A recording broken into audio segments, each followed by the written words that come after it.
నమస్తే, welcome to our channel. నేను సౌజన్య. ఈసారి జరగబోయేటువంటి ఎన్నికలు అనేటువంటివి పేదలకి పెత్తందారులకి మధ్యన జరిగేటువంటి యుద్ధం అన్నట్లుగా జగన్మోహన్ రెడ్డి చాలాసార్లు చెప్పుకొచ్చారు. బట్ పోలింగ్ అనేటువంటి కొద్ది రోజులకే పేదలపైన మోయినటువంటి భారాన్ని వేస్తున్నారు ట్రూ అప్ ఛార్జీల ద్వారా. మరి ఈ అంశాన్ని ఏ విధంగా చూడాలి ఏంటి? ఈ అంశానికి సంబంధించి వారి విశ్లేషణని మనతో పంచుకోవడానికి ఈరోజు మనతో పాటు ఉన్నారు senior political analyst Kilari Nagarjuna గారు ఉన్నారు. వారితో మాట్లాడదాం. నమస్తే అండి. నమస్తే. జగన్మోహన్ రెడ్డి చాలా సందర్భాల్లో చెప్పారు, ఈసారి ఎన్నికలు పేదలకి పెత్తందారులకి మద్దన జరుగుతుంది అని చెప్పేసి అని.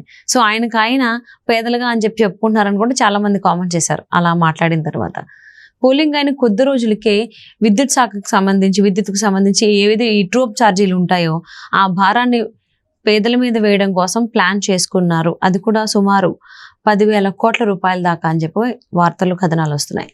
దీని గురించి ఏమంటారు ఏంటి? అంటే జగన్మోహన్ రెడ్డి గారి పాలన మనం 5 సంవత్సరాలు చూసామమ్మా.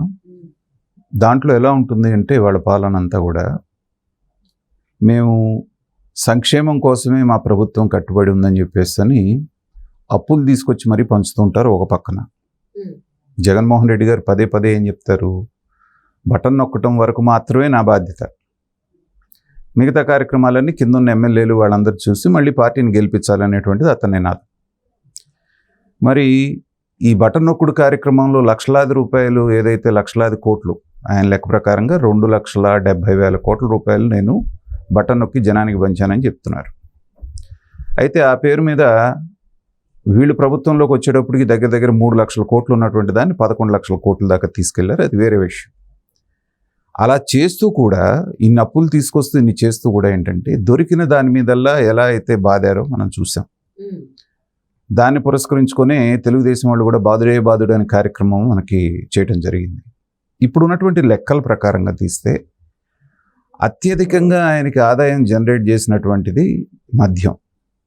ఏ మద్యాన్ని అయితే నేను 5 సంవత్సరాలు నిషేధించి తర్వాత మాత్రమే మీ దగ్గరికి వచ్చి ఓట్లు అడుగుతానని జగన్మోహన్ రెడ్డి గారు చెప్పారో ఆ మద్యం మీద దాదాపు 25 సంవత్సరాల దాకా వచ్చే ఆదాయాన్ని ఎలా తాకట్టు పెట్టి తెచ్చాడో మనం చూసాం. అలాగే ఈ 5 సంవత్సరాల్లో దాదాపుగా 8-9 సార్లు విద్యుత్ ఛార్జీలని డైరెక్ట్గా కానీ ఇండైరెక్ట్గా కానీ పెంచడం జరిగింది.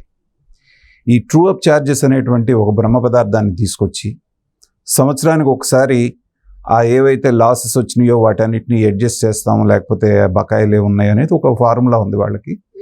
దాన్ని ట్రూ అప్ ఛార్జెస్ పేరు మీద మళ్ళీ వీళ్ళ మీదే భారం వేస్తున్నారు, వినియోగదారుల మీదే. అలాగా ఎలక్షన్ ముందు కాబట్టి, ఎందుకంటే అప్పటికే జనాలు చాలామంది దీని మీద నిత్యావసర వస్తువుల ధరలు పెరగటం, లేకపోతే ఇలాగ కరెంట్ ఛార్జీలు, ఆర్టీసీ ఛార్జీలు పెరగటం, తర్వాత ఈవెన్ ఇంక్లూడింగ్ చెత్త పన్ను కూడా వేయటం అనేటువంటిది. మిగతా పనులన్నీ వేసినప్పుడు జగన్మోహన్ రెడ్డి గారికి వచ్చిన చెడ్డ పేరు ఒక ఎత్తు అయితే, ఆ 100 రూపాయలు చెత్త పన్ను వేస్తున్న దాని మీద ఎక్కువ విమర్శలు వచ్చినాయి. ఎందుకంటే ఎవరు కూడా చెత్త మీద పన్ను వేయటం అనేటువంటిది ఎవరి ఆలోచన శక్తికి కూడా తట్టనటువంటి విషయం. అలాంటివి జగన్మోహన్ రెడ్డి గారికి ఒకళ్ళకి మాత్రమే తడతాయి, లేకపోతే ఆయన దగ్గర ఉన్నటువంటి సలహాదారులకు మాత్రమే ఇలాంటి ఐడియాస్ వస్తాయి. చేసినప్పుడు ఏంటంటే గ్రాడ్యువల్గా జనంలో ఒక రకమైనటువంటి తిరుగుబాటు మొన్న ఎలక్షన్లో మనం చూసాం. ఉవ్వెత్తున జనాలు నడి ఎండాకాలంలో కూడా 3 గంటలు 4 గంటలు అక్కడ నుంచొని ఓటింగ్ వేశారు. తర్వాత రాత్రి తెల్లవారుజామున 2 గంటల దాకా చివరి ఓటింగ్ జరిగింది. అంటే ఏంటంటే ప్రజల్లో వీటి పట్ల ఎంత వ్యతిరేకత ఉంది అనేటువంటిది. అఫ్కోర్స్ వాళ్ళు ఏమంటారంటే మా పథకాలు మెచ్చి మేము గనక పదవిలో నుంచి దిగిపోతే వాళ్ళకి పథకాలు రావు కాబట్టి అప్పటి వరకు నుంచొని మా కోసం ఓట్లు వేశారని వాళ్ళు క్లెయిమ్ చేసుకోవచ్చు. కానీ వాళ్ళు మర్చిపోతున్నటువంటి విషయం ఏంటంటే వీళ్ళ ప్రభుత్వం రాకముందు కూడా సంక్షేమ పథకాలు ఉన్నాయి, వీళ్ళు ప్రభుత్వం లేకపోయినా సంక్షేమ పథకాలు ఉంటాయి. ఆ పేరు చెప్పి మీకు ఇస్తున్నాం కదా అని చెప్పి ఇండైరెక్ట్గా ఒక చేత్తో 10 రూపాయలు ఇచ్చి రెండో చేత్తో 20 రూపాయలు తీసుకోవటం అనేది ప్రజలకు బాగా అర్థమైంది. ఈసారి ఏకమొత్తంలో దాదాపు 10,000 కోట్ల రూపాయలు ట్రూ అప్ ఛార్జెస్ అంటే ఏంటంటే దగ్గర దగ్గర 70,000 కోట్ల చిల్లర వీళ్ళ మీద ఈ విద్యుత్ మీద వేసినటువంటి భారంగా మనకి ఈ 5 సంవత్సరాల్లో కనబడుతూ ఉంది. దగ్గర దగ్గర 76,000 కోట్ల రూపాయలు ఏదో అంటున్నారు. ఇదంతా కూడా ఏంటంటే ప్రజల దగ్గర నుంచి వాళ్ళకి తెలియకుండానే పిండి వసూలు చేసినటువంటి డబ్బులు. ఈ 10,000 కోట్లు ఇప్పుడు స్ట్రాటజీ ఏంటంటే వాళ్ళకి రేపు ఒకవేళ గవర్నమెంట్ వస్తే, రేపు 4వ తారీఖున రిజల్ట్స్ వస్తున్నాయి, వచ్చినప్పుడు ఒకవేళ అంటే వాళ్ళలోనే చాలామందికి నమ్మకం లేదనుకోండి, పైకి మేకపోతు గాంభీర్యాన్ని ప్రదర్శిస్తున్నారు. వాళ్ళు ఒకవేళ వచ్చిన తర్వాత కనుక ఈ 10,000 రూపాయలు వేశారనుకోండి, 10,000 కోట్లు ప్రజల మీద, వెంటనే తిరుగుబాటు వస్తుంది. అంటే మిమ్మల్ని మళ్ళీ మేము అధికారంలోకి తీసుకురాగానే మా మీద ఇంత పన్ను వడ్డిస్తున్నారా అనేటువంటి దాని మీద తీవ్రమైనటువంటి వ్యతిరేకత వచ్చే అవకాశం ఉంది. కాబట్టి దాన్ని ఎలక్షన్ ముందే చేసేస్తే ఒక పని అయిపోతుంది అని ఏవైతే ఉన్నాయో, ఈ ఆపద్ధర్మ ప్రభుత్వం, ఇది ఆపద్ధర్మ ప్రభుత్వం విధానపరమైనటువంటి ఏ నిర్ణయాలు తీసుకునేటువంటి అవకాశం లేదు. అయినప్పటికీ కూడా గబగబా మనం చూస్తున్నాం, మొన్న స్టేట్లో ఉన్నటువంటి ఐఏఎస్ ఆఫీసర్కి అర్హత ఉన్నటువంటి వాళ్ళకి కన్ఫైన్డ్ ఐఏఎస్ అని చెప్పి ఇస్తుంటారు. గబగబా ఆ ఫైల్ను మూవ్ చేయబోయారు. దానికి జనాలు చంద్రబాబు నాయుడు గారు ఒక లేఖ రాయటం, దాన్ని అక్కడ ఆపటం జరిగింది. అలాగే ఫైల్స్ అప్గ్రేడేషన్ అని చెప్పేసి ఈ ఫైలింగ్ అని ఏదో మొదలుపెట్టారు. అది కూడా ఏది ఈ ఆపద్ధర్మ ప్రభుత్వం టైంలోనే. దాన్ని కూడా మళ్ళీ వెళ్ళి ఈసీతో చెప్పి మళ్ళీ ఆపించడం జరిగింది. ఇలాగేంటంటే వాళ్ళు చక్కబెట్టుకోవాల్సిన వ్యవహారాలన్నీ కూడా ఈ కాలంలోనే చేసేసుకుంటే, అధికారంలోకి రాలేదా, వెల్ అండ్ గుడ్, వచ్చామా వెంటనే మన మీద 10,000 రూపాయల భారం ప్రజల మీద వేసామనేటువంటి నింద నుంచి తప్పించుకునేటువంటి అవకాశం ఉంటుందనేటువంటిది దీంట్లో ఉన్నటువంటి మతలబు. అయితే ఏంటంటే, మనం గతంలో చూసుకుంటే జనరల్గా ఏమంటారంటే, చంద్రబాబు నాయుడు గారు మాట మీద నిలబడరు, మేమే మాట మీద నిలబడతాం, మాట తప్పం మడం తిప్పం అని మాట్లాడతారు. కానీ చంద్రబాబు నాయుడు గారు ఉన్నటువంటి 5 సంవత్సరాల్లో ఆయన ఏం కష్టపడ్డాడో, ఏం తంటాలు పడ్డాడో, ఎక్కడి నుంచి డబ్బు తెచ్చాడో తెలియదు. కానీ 5 సంవత్సరాల్లో ఒక్కసారి కూడా ఎలక్ట్రికల్ ఛార్జెస్ పెంచలేదు. మీకు గుర్తుంటే 5 సంవత్సరాల్లో ఒక్కసారి కూడా పెంచలేదు. ఈవెన్ కరెంటు కోత గురించి చూసుకుంటే అది కూడా లేదు. కరెంటు కోత అనేది 5 సంవత్సరాలు ఎరగం మనం. అలాగే ఆర్టీసీ ఛార్జెస్ పెరగలేదు, మిగతావి పెరగలేదు.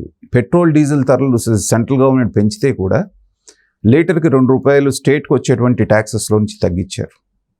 ఇవాళ మనం కనుక తీసుకుంటే ఆంధ్ర రాష్ట్రంలో, మన చుట్టుపక్కల ఉన్న అన్ని రాష్ట్రాల్లో కాస్ట్లీయెస్ట్ పెట్రోల్ డీజిల్ ఎక్కడంటే ఆంధ్ర రాష్ట్రంలోనే. దానికి వాళ్ళే ఉంటారు, సెంట్రల్ గవర్నమెంట్ పెంచేదానికి మేమేం చేస్తాం, అది మా చేతిలో లేదు కదా అంటారు. కానీ మీకు వచ్చే ఆదాయం పెరుగుతుంది కదా, దాంతోపాటుగా దాంట్లో నుంచి కొంత ప్రజలకు ఉపశమనం ఇవ్వచ్చు కదా అని ప్రతిపక్షాలు అడిగితే దానికి సమాధానం ఉండదు. భారతదేశంలో మేజర్ స్టేట్స్లో పెట్రోల్ మీద తగ్గించినటువంటి 2 స్టేట్లు కనపడుతుంది. ఏంటంటే కేసీఆర్ గారి ఆధ్వర్యంలో ఉన్నటువంటి గత ప్రభుత్వం తెలంగాణలో, ఆంధ్రాలో జగన్మోహన్ రెడ్డి గారి ప్రభుత్వం. కాబట్టి సంక్షేమం, మాకు అసలు ప్రజల సంక్షేమమే మా ధ్యేయం అన్నటువంటి వాళ్ళు, ప్రజలు పెట్రోల్ ధరలు బాగా పెరిగి ఇబ్బంది పడుతున్నప్పుడు 1 రూపాయి 2 రూపాయలు తగ్గించడానికి ఏంటి మీకు ప్రాబ్లం? అదేమంటే అన్నిటికీ, పెళ్లికి చావుకి ఒకే మంత్రం అన్నట్టుగా మీకు సంక్షేమం ఇస్తున్నాం కదా, మీకు సంక్షేమం ఇస్తున్నాం కదా. ఏమండి, మా దగ్గర రోడ్లు బాగాలేదండి, సంక్షేమం కావాలా రోడ్లు కావాలా? డ్రైనేజ్ బాగాలేదండి, సంక్షేమం కావాలా డ్రైనేజ్ కావాలా? మీకు అది వద్దంటే చెప్పండి, ఇది చేస్తాం అంటే ఏదో ఒకటి మాత్రమే చేస్తారు వీళ్ళు. సో అలా సాగింది 5 సంవత్సరాల పాలన. ప్రజలకి అర్థమైంది కాబట్టి ఒక విప్లవాత్మకమైనటువంటి తీర్పు మనకి రేపు 4వ తారీఖున ఇవ్వబోతున్నారు.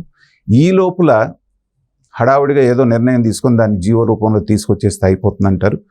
రేపు పొద్దున వచ్చినటువంటి గవర్నమెంట్లు ఖచ్చితంగా మళ్ళీ దీన్ని సమీక్ష చేస్తాయి. ఒకవేళ వీళ్ళు చేసినా కూడా అది చట్ట ప్రకారంగా కూడా, ఎందుకంటే ఆపద్ధర్మ ప్రభుత్వం ఇలాంటి నిర్ణయాలు తీసుకోవచ్చా లేదా అనేటువంటిది కూడా అదొక పెద్ద ప్రశ్నార్థకంగా ఉంటుంది. కాబట్టి రాబోయే రోజుల్లో ఏం జరుగుతుంది అనేది వేచి చూడాలి. తప్పకుండా అండి. ఇప్పుడనే కాదు, మొదటి నుంచి కూడా ఆంధ్రప్రదేశ్లో విద్యుత్ ఛార్జీలకు సంబంధించి ఇబ్బంది పడుతూనే ఉన్నారు. మరొకసారి ప్రజలందరినీ ఇబ్బంది పెట్టడానికి ఇప్పుడు ఉన్నటువంటి అబద్ధం ప్రభుత్వం ప్రయత్నిస్తోంది ఈ డ్రాప్ ఛార్జీల ద్వారా అంటున్నారు. మరి చూద్దాం, ఇప్పుడు ఒకవేళ అమలు చేస్తే నెక్స్ట్ వచ్చేటువంటి ప్రభుత్వం దీన్ని ఏ విధంగా సరిదిద్దుతుంది అనేది. Thank you so much Nagarjuna గారు.